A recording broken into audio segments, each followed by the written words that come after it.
mas nós vamos tratar, né, seguir tratando a respeito da parte da OAB em direito constitucional, né, na primeira fase, tendo por objetivo trabalhar o controle de constitucionalidade, né? Agora, a vertente das ações do controle concentrado, também chamadas de ações diretas, né, por parte da doutrina, e que são regidas por leis específicas, né, que estão impostas pela 9868 e pela 9882, que são as leis, respectivamente, da ADI, da ADC e da ADPF, e que caem, né, obrigatoriamente caem na sua prova da primeira fase da OAB, sobretudo sobre a classificação de controle de constitucionalidade, como eu disse já em encontros passados, em conversas francas, né, que nós fazemos aí, passadas a respeito, né, desse tema. Mas deixa eu projetar para vocês aqui um material que eu gosto de sempre trabalhar, né, quando a gente trata de controle de constitucionalidade, que é a janela... Isso, que é um material que faz uma síntese, né, das melhores doutrinas aí de controle de constitucionalidade, né, exatamente para que vocês possam ter, né, essa visão sistematizada e objetivada, né, no sentido de, essa altura do campeonato, não tem tanto tempo a gente ficar lendo todas as doutrinas. Imagina, né, aquele estudante que vai fazer a prova da ordem e pega uma coleção lá de curso de Direito Processual Civil, 8 livros, ou um curso de Direito do Trabalho, mais 5 livros, ou curso de Direito Penal, outros 4 livros, ou Direito Civil, né, outros 10 livros. Não faz sentido você se preparar dessa forma. É importante, portanto, que nós enfoquemos na sistematização, né? Eu sempre insisto nisso, que agora é estratégia, tá? Agora é você focar na estratégia. O nosso ponto é ações diretas de constitucionalidade. Muito bem, elas estão presentes naquilo que se convencionou chamar pela doutrina de controle concentrado, né? Ou seja, controle realizado no âmbito do Supremo Tribunal Federal, né? No Brasil, a título de STF, nós temos o controle concentrado de constitucionalidade. Controle abstrato, exatamente porque nós não temos um sujeito ativo e passivo como indivíduos da demanda. Nós não temos um cidadão ou outro cidadão determinado como integrante do polo ativo ou passivo da demanda. Nós temos, sim, né, uma lei, um ato normativo, né, um decreto, uma portaria que está sendo objeto de questionamento. Exatamente como nós vimos, inclusive em encontros anteriores, exatamente em razão da sua constitucionalidade ou inconstitucionalidade, tendo por escopo o princípio que nós já tratamos da supremacia da Constituição, né? Princípio esse que faz com que a Constituição seja o paradigma, né, o modelo para o controle de constitucionalidade e, evidentemente, o modelo de compatibilização, né? Portanto, todo o ordenamento jurídico decorrente dessa Constituição, segundo o nosso conceito, ou segundo o nosso sentido jurídico de Constituição, né, notadamente em Hans Kelsen, é que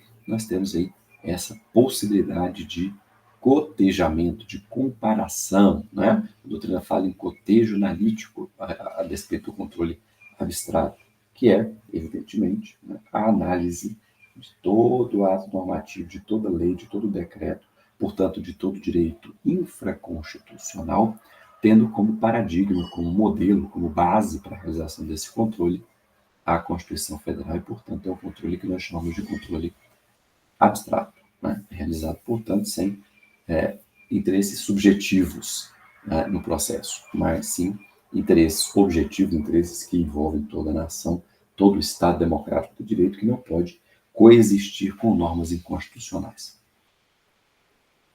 Bem assim, não é, que a declaração de inconstitucionalidade de um determinado normativo produz efeitos erga omnes, ou seja, a todos, né, a todos aqueles que estão inseridos numa ordem jurídica constitucional, sejam eles parte autora ou não da ação, nós seremos afetados. Todos os cidadãos, todas as pessoas jurídicas também serão afetadas pela declaração de inconstitucionalidade. É nesse campo que nós temos de perceber, não é, que a aplicação erga omnes do controle de constitucionalidade, ou seja, ultra partes, se aplica a todos, tá?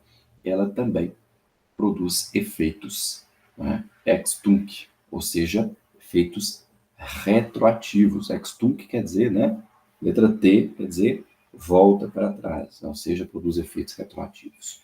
Como assim, professor? Ora, uma vez exercido o controle abstrato de constitucionalidade e declarado uma lei ou um decreto inconstitucional por parte do STF, nós vamos ver a dinâmica de funcionamento disso agora para você matar a pau as questões aí a respeito de controle de constitucionalidade. Uma vez feito isso pelo Supremo Tribunal Federal, essa declaração, é como se aquela lei, aquele decreto, nunca tivesse existido no nosso ordenamento jurídico. Portanto, a retroatividade se aplica e ela vai, evidentemente, né, desfazer todos os atos de negócios jurídicos praticados ou celebrados sob a vigência da lei ora declarada inconstitucional e que sempre foi inconstitucional, vale lembrar. Né? Essa é a ideia, né, do efeito ex tunc e da aplicabilidade, da aplicação erga omnes do reconhecimento da inconstitucionalidade de determinada lei ou ato do poder público. Mas, professor, imagine a insegurança jurídica tão grande que seria ocasionada em razão de o Supremo Tribunal Federal declarar, por exemplo, uma lei de 1990, né, inconstitucional. Vamos imaginar aí que o Código de Defesa do Consumidor, alguns artigos dele, sejam declarados inconstitucionais pelo Supremo Tribunal Federal.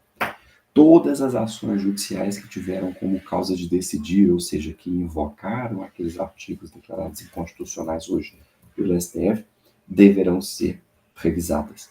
Todos os atos jurídicos celebrados à luz daqueles dispositivos do CDC que foram declarados inconstitucionais deveriam ser revistos.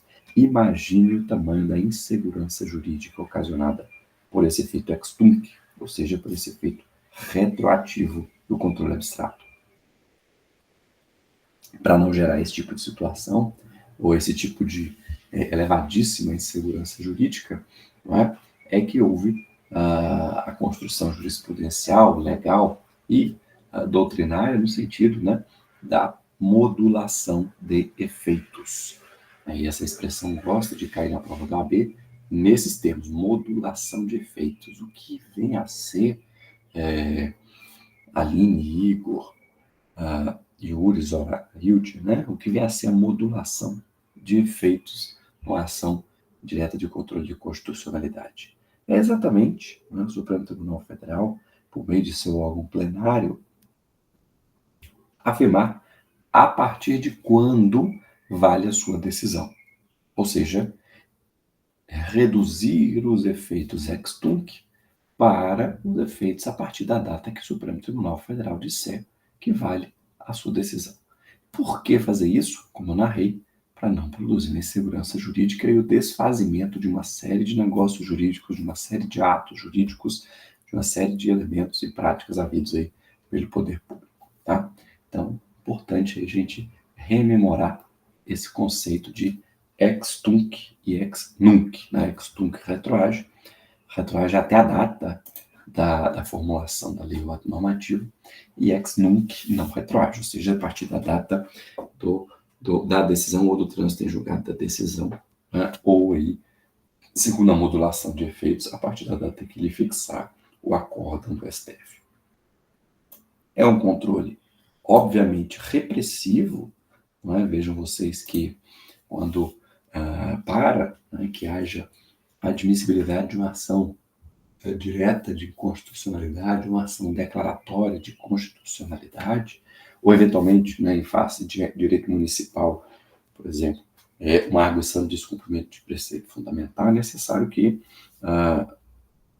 o normativo, a lei, o ato impugnado, né, esteja vigente, seja um ato válido, um ato que esteja vigorando na ordem jurídica, né? A menos que nós estejamos diante de eventuais regras ou elementos de conflito intertemporal de direito, é preciso que o ato normativo impugnado em sede de ADC, ADI ou ADPF seja uma lei, um decreto, um ato vigente e, portanto, produzindo efeitos jurídicos. Não há falar em controle preventivo nas ações diretas de constitucionalidade, tá? Nas ações de controle abstrato e concentrado, e, portanto, elas têm aí como característica a necessidade de normativos vigentes e, portanto, leis vigentes e, portanto, é um controle repressivo.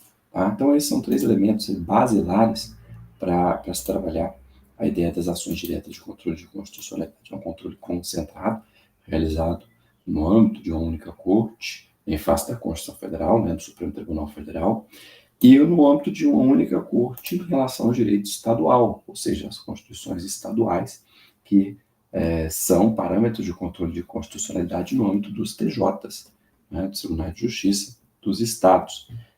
Bem assim,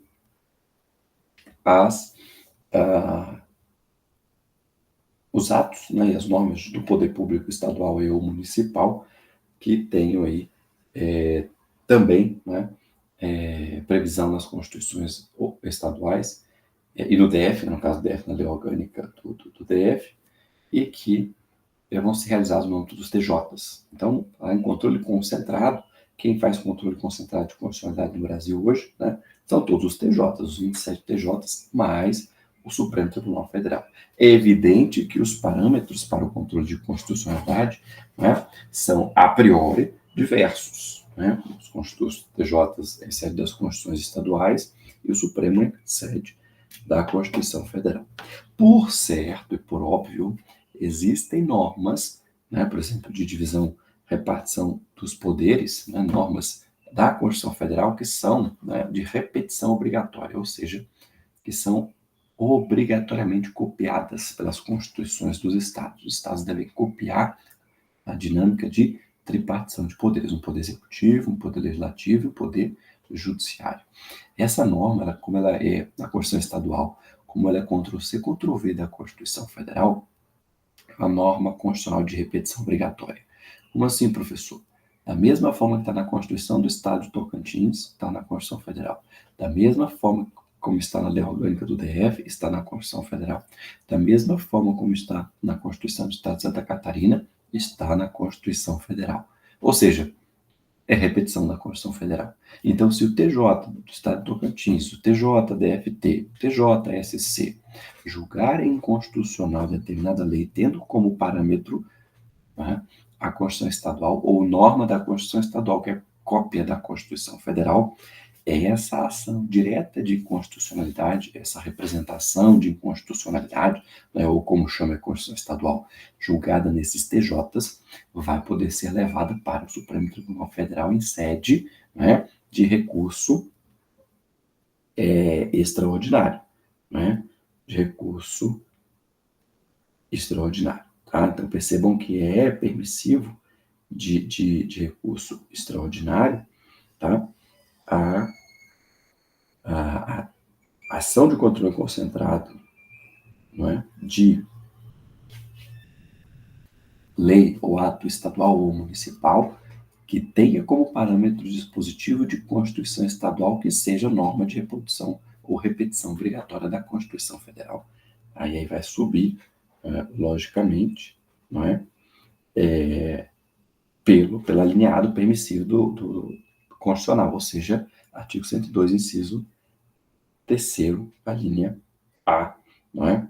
Ou a linha C, né, que é evidentemente contrariar aí dispositivo da própria Constituição Federal, ou julgar válida lei local ou ato, né, do governo local contestado em face dessa Constituição, em face da Constituição Federal. Então, as alíneas A e C desafiam aí do permissivo constitucional, desafiam recurso extraordinário em face de ações de controle de concentrado de constitucionalidade apreciadas em instância de TJ. Tá legal? Então, o controle é concentrado, é abstrato e é repressivo. Ações de controle no STF. Nós temos a ação direta de inconstitucionalidade genérica, né, prevista no inciso 1 alineado ao artigo 102, e por omissão, nós temos o parágrafo 2º do artigo 103 também da Constituição. A ação declaratória de constitucionalidade, né, nós temos também alinhado 102, da Constituição, e a ADPF, prevista no parágrafo 1º do artigo 102, que é a arguição de descumprimento de preceito fundamental, tá? Dispositivo infralegal, ou seja, em qual lei estão regulados a ADI e ADC, 9868, e a ADPF, ou seja, a arguição de descumprimento de preceito fundamental, lei 9882. Vamos lá. Aqui, 9882, ambas de 99, tá? Ambas de 1999. Vamos iniciar aqui com as ações de controle concentrado ADI e ADC. Ação direta de inconstitucionalidade, direta, porque vai direto para o Supremo Tribunal Federal, e a ação declaratória de constitucionalidade. Essa aqui ele quer, evidentemente, que seja reafirmada a constitucionalidade de um ou mais dispositivos da Constituição Federal. Pois muito bem. Quando a gente trabalha, né, ADC ou ADI, importa para nós relembrar o rol de legitimados para a propositura da ADI e da ADC. Né? Os legitimados para a propositura da ADI e da ADC eles constam, vêm veiculados no artigo 103 da Constituição Federal. Né? É importante relembrar, é importante ter na memória esses legitimados que são o presidente da República, né? A mesa do Senado Federal ou da Câmara dos Deputados, mesa de Assembleia Legislativa ou da CLDF, o governador, né, do Estado ou do Distrito Federal, o PGR, né, o Procurador-Geral da República, Conselho Federal da OAB, partido político que tem representação no Congresso Nacional, né, tem representante eleito no Congresso, ou seja, em mandatos federais, e partido político também, claro, com representação no Congresso Nacional, tá? É evidente, né, que quando, por exemplo, uma mesa de Assembleia Legislativa, a mesa da Assembleia Legislativa do Estado de Roraima, né, queira propor uma ação direta de inconstitucionalidade ou uma ação direta de constitucionalidade, ela deve demonstrar pertinência temática, né? Ou seja, ela deve demonstrar qual é o interesse subjetivo, não é? E a doutrina vai se degladiar muito no debate a esse respeito, quais são os interesses que vão superar, né, o mero interesse estadual na causa, ou seja, em quais outras unidades da federação eventualmente pode reverberar essa declaração de inconstitucionalidade ou de constitucionalidade da lei ou ato normativo. Vale dizer o mesmo para o governador, né, do estado, o governador TF, para fins de identificar aí qual é a pertinência temática para o permissivo, né, da propositura da ação de controle concentrado. Quais são os requisitos da petição inicial de um ADI e de um ADC? Né? Artigo 3º, 12b e 14, todos da 9868, dizem aqui que tem que citar o dispositivo da lei ou do ato normativo impugnado e os fundamentos jurídicos do pedido em relação a cada uma das impugnações. A petição inicial, elementos básicos de uma petição inicial, pedido e suas especificações. Quando for subscrita por advogado, um instrumento de procuração, cópias, juntar link aí, ou cópia do ato normativo impugnado e dos documentos necessários para comprovar a impugnação. É nesse sentido, né, que o rol de documentos é o mesmo rol de documentos de qualquer inicial, em linhas gerais, mas pode ser que ela venha proposta pelo PGR, Procurador-Geral da República, não precisa de um advogado representando, né, ele em juízo. Ele mesmo irá assinar a representação de constitucionalidade, né, seja a ADI ou ADC. Importante, né, e aí vem alguns pontos aqui que podem compor questões da sua prova. Primeiro, na petição inicial, inepta, não fundamentada e a petição manifestamente improcedente serão liminarmente indeferidas pelo relator. Tá? Desse indeferimento, né, desafia aí agravo, né, claro, para o plenário da Corte. Proposta a ação direta, outro ponto relevante, não se admitirá desistência. As ações de controle de constitucionalidade diretas, né, elas não admitem desistência da ação. Por quê? Porque uma vez levado ao Supremo Tribunal Federal, uma vez levado ao Tribunal de Justiça de Estado, diretamente pelo rol de legitimados, uma lei ou um ato normativo com a pecha de inconstitucional, toda a sociedade, todo o país tem interesse em que haja ou, né, a declaração daquele ato como inconstitucional ou que ele seja reafirmado como de acordo com a Constituição e, portanto, como constitucional. Isso é relevante memorizar porque, uma vez proposta a ação direta, não será admitida desistência. Serão ouvidos, né, a título de rito processual, o advogado-geral da União e o procurador-geral da República, que deverão manifestar-se, cada qual no prazo de 15 dias. Atenção! Primeiro é ouvido o AGU e depois o PGR, tá? Por que primeiro é ouvido o AGU e depois o PGR? O advogado-geral da União, na ação direta de inconstitucionalidade, ele irá defender que a lei é constitucional. Vai dizer que o instrumento é infraconstitucional, que a lei, né, que está sendo questionada, ela é constitucional. Por quê? Porque ele, como seu próprio nome já diz, defende a União. Defende, né, em linhas gerais aí, o patrimônio, os interesses e os elementos que estão sob a atuação da União. Então, quando não for, né, o próprio proponente, o subscritor da ADI, né, o AGU pode ser quando estiver atuando, né, pelo presidente da República, quando não for esse o caso, ele irá defender a constitucionalidade da lei. Professor, mas se foi, né, uma lei editada, vamos imaginar aí, no governo passado, né, sob a presidência do ex-presidente Bolsonaro. O AGU atual, ele foi indicado pelo atual presidente Lula. E aí, o que acontece? O AGU irá defender a constitucionalidade da lei do ex-presidente. Em que pese ele ter sido nomeado por esse, né? Lógico, desde que não tenha sido o atual presidente quem propôs a ação direta de inconstitucionalidade por meio da própria AGU, tá? Então, fiquem atentos a esse detalhe aí. O AGU irá sustentar a constitucionalidade do lei ou ato normativo, óbvio, quando não foi ele o proponente da ação, tá?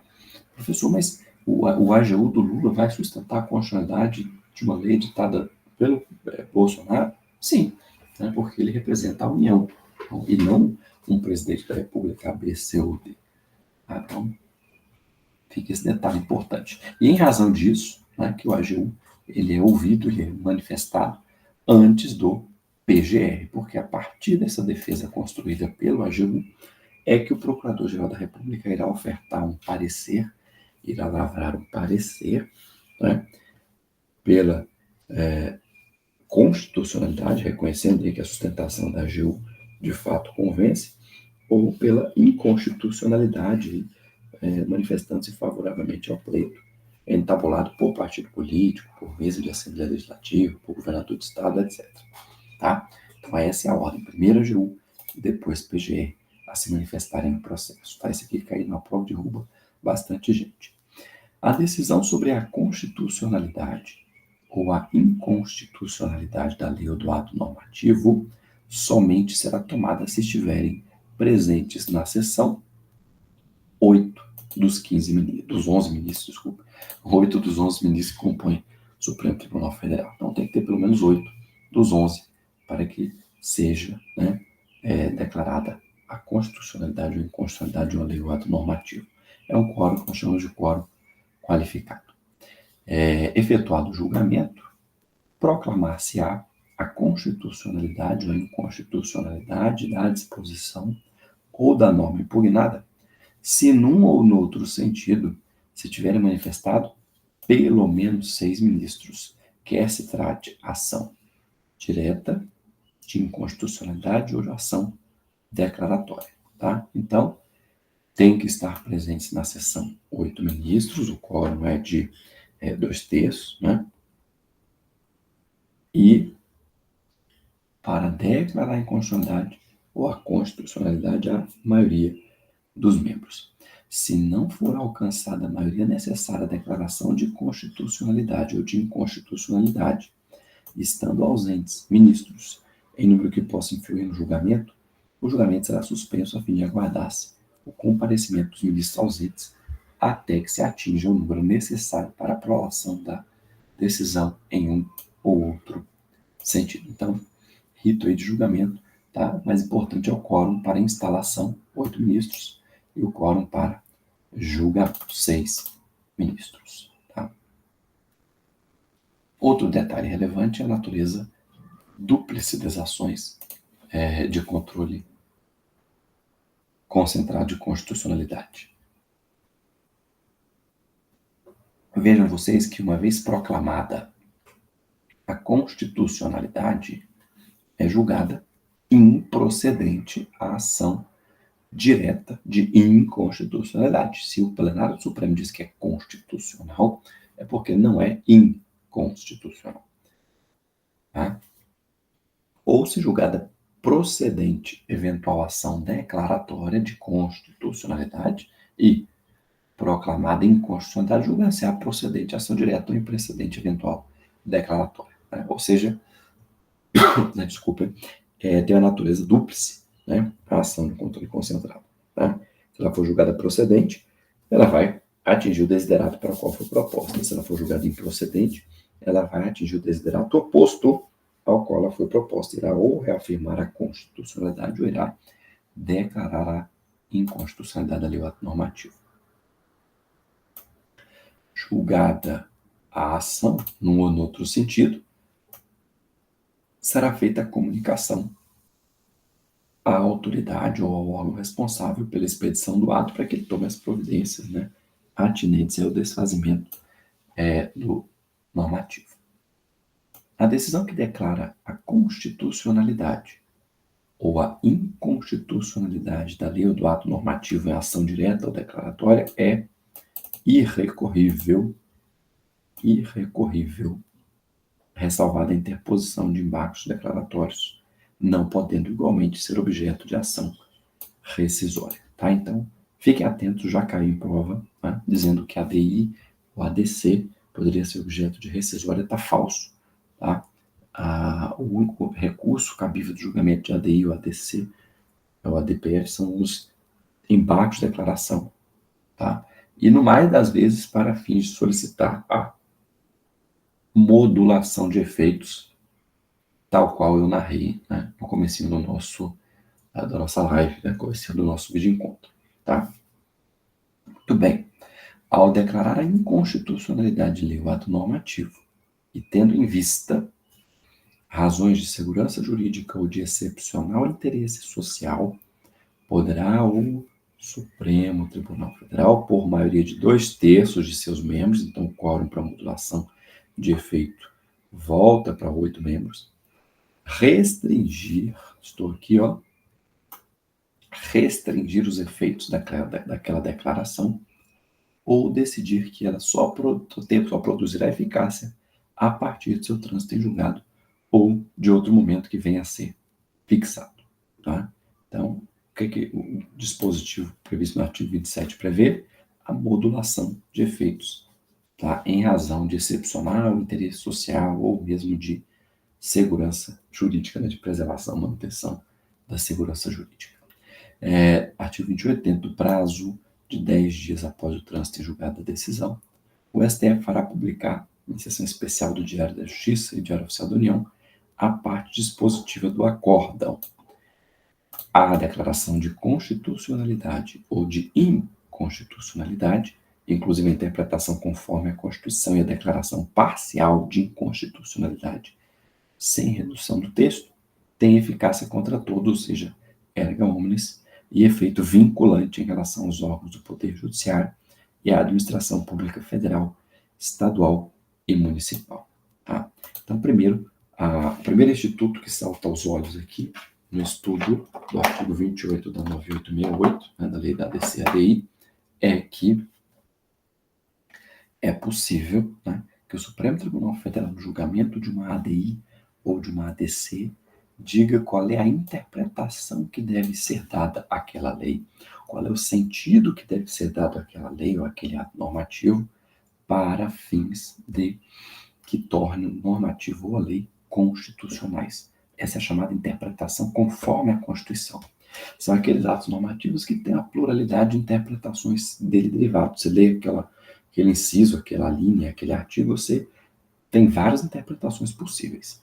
Das várias interpretações possíveis, o Supremo vai dizer essa aqui que está conforme a Constituição e essa aqui que deve ser dada pela Administração Pública Federal e pelo Poder Judiciário para que o normativo tenha validade, seja, portanto, constitucional.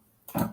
Já a declaração parcial de inconstitucionalidade, sem redução de texto, né, está associada, né, com incisos ou alíneas. Tem o caput do artigo e tem vários incisos ali. O inciso terceiro, né, tem 5 incisos. O inciso terceiro é inconstitucional, né, e aí ele vai aparecer lá como declarado inconstitucional pela DI número tal, mas sem a redução de texto. Eu posso aplicar o caput? Posso. Posso aplicar o inciso primeiro? Posso. O segundo? Sim. O terceiro? O quarto? Não. O terceiro não. O quarto pode. O quinto pode? Pode. Tá? E aí, naturalmente, produzirá eficácia erga omnes e efeito vinculante. Terceira lição, em relação aos órgãos do Poder Judiciário e Administração Pública, federal, estadual e municipal. Quem que não é vinculado por uma ADI ou uma ADC?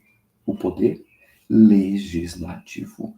Por que o Poder Legislativo não é vinculado em uma decisão do Supremo Tribunal Federal que declara uma lei inconstitucional? Porque o Poder Legislativo representa o povo e o povo é o titular da soberania. Então quer dizer que a lei número 123 pode ser declarada inconstitucional hoje, dia 29 de outubro, pelo Supremo Tribunal Federal. E amanhã, dia 30 de outubro, pode um deputado ou um senador propor a mesma lei? Pode. Mesmo já tendo sido declarada inconstitucional pelo Supremo? Pode. Por quê? Porque os julgados do STF em controle de constitucionalidade vinculam, né, o próprio Poder Judiciário, né, os juízes e os tribunais, e o Poder Executivo, ou o Judiciário, ou mesmo o Legislativo, eventualmente, mas na sua função atípica, né, na sua função de administração. Mas pode o Poder Legislativo, em sua função típica, propor nova lei, com a mesma redação, inclusive. Tá? É lógico que vai ter aí, né, mandado de segurança por parte de um partido da oposição ou da situação, dependendo da matéria da lei, né, querendo levar a matéria ao Supremo Tribunal Federal, sob a peste que não é obrigado a votar lei, né, que seja inconstitucional, projeto de lei, melhor dizendo, que seja inconstitucional, e por aí vai, né, como vocês bem conhecem. Tá? A natureza da ADI, né, a ADI, ação direta de inconstitucionalidade genérica, tem a possibilidade de pedido de medida cautelar, né? A medida cautelar na ADI será concedida por decisão da maioria absoluta dos membros do tribunal, após a audiência dos órgãos ou autoridades dos quais emanou a lei ou ato normativo impugnado, que deverão pronunciar-se lá no prazo de 5 dias. Passado esse quinquídio, né, a medida cautelar, dotada de eficácia contra todos, será concedida com efeito sex nunc, exceto se o tribunal entender que deva conceder-lhe eficácia retroativa, né, tornando, portanto, aplicável a legislação anterior a caso existente, salva expressa manifestação em sentido. Como é que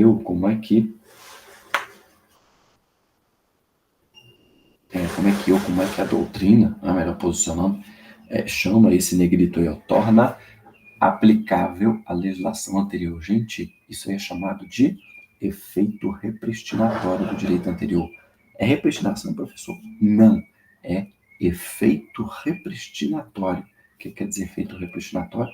Quer dizer que se o Supremo Tribunal Federal, né, decidir que o direito, ou seja, a lei anterior, a nova lei que a revogou, tem que voltar a ser aplicada cautelarmente, quer dizer que essa decisão irá produzir um efeito repristinatório no direito, ressuscitando, entre aspas, lei revogada, até que se ultime o julgamento do mérito aí, né, medida cautelar, e esse, né, tema deve ser confirmado no mérito da ação direta de inconstitucionalidade por omissão, né, quando o poder público, né, deixar de prover ou editar normativo, né, de seu mistério, de sua incumbência. A medida cautelar também é cabível, ela poderá consistir na suspensão da aplicação da lei ou do ato normativo questionado no caso de omissão parcial, bem como na suspensão de processos judiciais ou procedimentos administrativos, ou ainda na outra providência a ser fixada pelo STF nos termos do artigo 12 Fox da 9868. Declarada a inconstitucionalidade por omissão, será dada ciência ao poder competente para a adoção das providências necessárias, ou seja, para que legisle, no prazo de 30 dias, ou em prazo razoável a ser estipulado excepcionalmente pelo STF, tendo em vista as circunstâncias do caso e o interesse público envolvido. Tá? Tudo de acordo com a 9868. Da ação declaratória de constitucionalidade. Né? Os legitimados, né? Para a ação declaratória de constitucionalidade, lei ou ato normativo federal, segundo a lei, o presidente da República, o presidente da Câmara, o presidente da mesa da Câmara, né, a mesa do Senado e o PGR. Aplica-se o rol de 103 prefeitos da prova. Tá? Petição inicial tem que ter o dispositivo da lei ou ato normativo questionado e os fundamentos jurídicos do pedido. O pedido, obviamente, né, com suas especificações, e a existência de uma controvérsia judicial relevante sobre a aplicação da disposição objeto da ação declaratória. Afinal de contas, eu quero que o Supremo Tribunal Federal reafirme que a lei, né, objeto do controle de constitucionalidade, ela é constitucional. Tá? É nesse sentido que a ADC é proposta, portanto, ela não demanda abertura de prazo ao AGU. Por quê? Porque eu só quero que a lei seja reconhecida como constitucional, porque ela já é. Mas é que o Supremo endosse, tá? Qual é o sentido da lei que a torna constitucional. Também cabe medida cautelar, não é?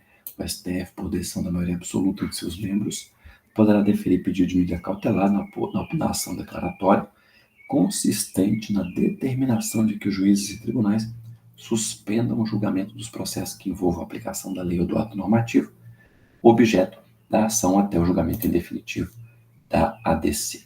Então, rito aí da ADC. Chegamos à arguição de descumprimento de preceito fundamental, ADPF, né? Que é aí uma clínica geral. Né? O que não for objeto de ADI ou ADC, né, vai ter que caber na ADPF. Tanto assim que o Supremo Tribunal Federal pode convolá-la, né, pode receber ali pela fungibilidade a ADPF como ADC ou ADI. Tá? Rol de legitimados é o mesmo do 103. Ela tem a ADPF um caráter geral e, né, a ideia de definição de preceito fundamental, né? Quem decide o que é preceito fundamental é o Supremo Tribunal Federal na hora que ele receber a ação, e aí pode ser que ele, pela fungibilidade, como eu falei, né, transforme a ação em ADI. Tá? O objetivo de uma ADPF é evitar ou reparar uma lesão a um preceito fundamental que resulte de ato do poder público, e aí pode ser 1, 2, 3, 20 artigos da Constituição Federal que estão sendo malferidos por um decreto do presidente da República, por um ato do presidente da República, por exemplo. Tá? O conceito, né, de preceito fundamental é um conceito, segundo a interpretação do próprio Supremo. O Supremo já disse que é preceito fundamental, que são, né, preceitos fundamentais, os princípios fundamentais, artigo 1º ao 4º da Constituição. Já disse que são preceitos fundamentais os direitos e garantias fundamentais, notadamente no artigo 5º, os princípios sensíveis, né, que estão postos aí como a própria ideia da dignidade humana, a ideia de federalismo, né, o pacto federativo, as cláusulas pétreas também são preceitos fundamentais, ou o conjunto de decisões judiciais reiteradas, ou seja, a jurisprudência pode representar um preceito fundamental quando ela fixar conceitos por meio de construção jurisprudencial, tá? De modo reiterado ou em conjunto consideradas. Tá? A ADPF ela tem um caráter subsidiário, né? Ou seja, é a sua característica principal. Quando não houver nenhum outro meio para impugnar o ato, aí pode ser impugnado por ADPF. tá? É a ADPF quem possibilita contestar atos normativos, leis, portarias, decretos municipais, ou seja, é direito que não é questionável por meio da ADC ou ADI, é questionável por meio da ADPF. Então, o direito municipal é objeto de ADPF. A ADPF permite a contestação de atos anteriores à Constituição Federal, não é? Ou seja, o chamado direito pré-constitucional. Normas aí, né, que foram editadas antes da Constituição Federal, e o que vai se debater naturalmente é a recepção ou não recepção para fins de constitucionalização ou não. Medida cautelar, né, em sede ADPF, ela vai ter por objetivo, né, a suspensão do trâmite dos processos, né, no país por um prazo indeterminado, ou seja, até que se ultime o julgamento do mérito da ADPF. Tá legal? Então, esse é o rol, né, de ações de controle concentrado que vocês têm que conhecer, entender a dinâmica de funcionamento, tá? Entender a natureza dúplice, principalmente, os quórums, né? Em que ordem se manifestam em AGU e PGR nas ações diretas de inconstitucionalidade, tá? Esses são os elementos relevantes em natureza dúplice, né?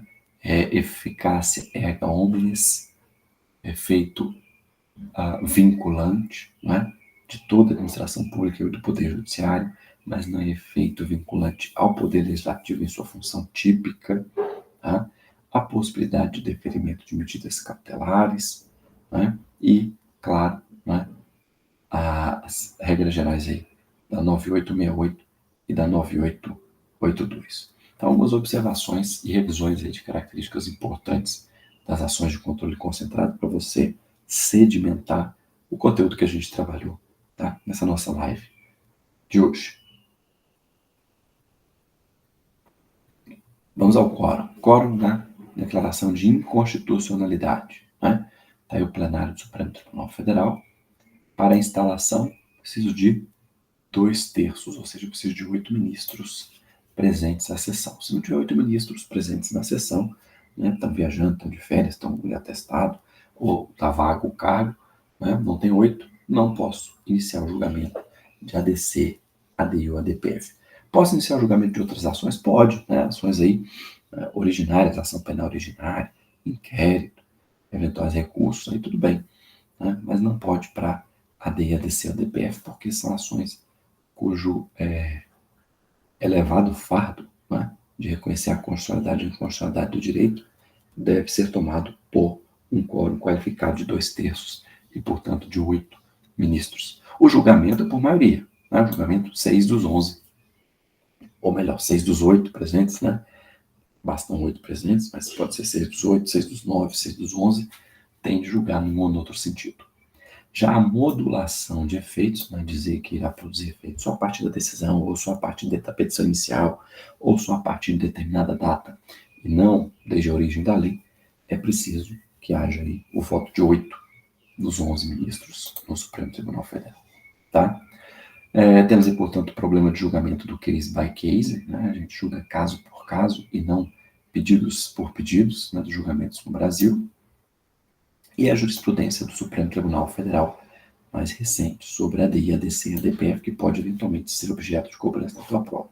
E aí eu trouxe frases aqui de efeito que são as teses enunciadas nas emendas dos julgados. Primeiro, no julgamento da ADI 1244, a relatoria do ministro Gilmar, é possível ajuizamento de ADI contra deliberação administrativa de tribunal, desde que tenha conteúdo normativo. Então é possível aí, se houver um ato normativo, uma resolução de um tribunal, TRE do Maranhão, TJ de São Paulo, TRT, né, da 10ª região, posso questionar em sede de ADI a constitucionalidade dessa decisão do tribunal, quando ela tiver condão, quando ela tiver conteúdo normativo. Depois, a DPF 247, da relatoria do ministro Marco Aurélio, mas foi redator para a qual do ministro Alexandre de Moraes, dizendo que amicus curiae não tem legitimidade para propor ação direta, logo, também não possui legitimidade para pleitear medida cautelar. Então, amicus curiae não tem legitimidade, tá? No mesma toada, deixa eu pular logo para cá, né? De que a amicus curiae, né? Pessoa física, pessoa natural, não pode ser amicus curiae em ações de controle concentrado nos termos decidido na ADI 3396 da relatoria do ministro Celso. Tá? Então, amicus curiae aqui, B e E, bravo e eco, na mesma toada. Vamos para a linha Charlie aqui, ó. A ADI 6051. Para ajuizamento da ADI ou da ADPF, é necessário que a procuração que constitui advogado preveja expressamente os poderes especiais para o questionamento do ato normativo. Exemplo, o que tem que ter na petição? Representar perante o STF para questionar os artigos X, Y, Z da Lei A, né? Então, a relatoria da ministra Carmen Lúcia, ADI 6051. É preciso que haja previsão expressa de poderes especiais para a ação de controle de constitucionalidade. Notadamente, né, em matérias propostas por partidos políticos. Né? A linha delta, o aditamento inicial, somente é possível nas hipóteses em que a inclusão da nova impugnação, 1. Dispense a requisição de novas informações e manifestações, e 2. Não prejudique o cerne da ação. Quem decide isso é o relator monocraticamente, né, com recurso, claro, para o plenário, né, em sede de agravo aí, como a gente já viu. Aí isso julgado aí na ADI 1926 da relatoria do ministro Barroso. Legal? Pois muito bem, tá? Ficam então esses pontos aqui de revisão, tá? Que eu acho fundamentais para a gente conversar sobre quando nós tratamos das ações diretas de controle de constitucionalidade, quando a gente trata de controle de constitucionalidade, tá? E eu espero que tenha ajudado aí a esclarecer essas questões, né? Por meio desse material, desse nosso breve conversar aqui sobre controle de constitucionalidade. Agradecendo penhoradamente a Aline, ao Igor, ao Yuri e ao Zorailde, que estavam presentes aqui com a gente, tá? Desde o começo praticamente e até agora. Meus queridos e minhas queridas, fiquem com Deus. Obrigado pela presença e até o nosso próximo encontro para tratarmos aí já, acho que a gente fecha o controle e trata de direitos fundamentais. Tá? Até muito breve. Fiquem com Deus.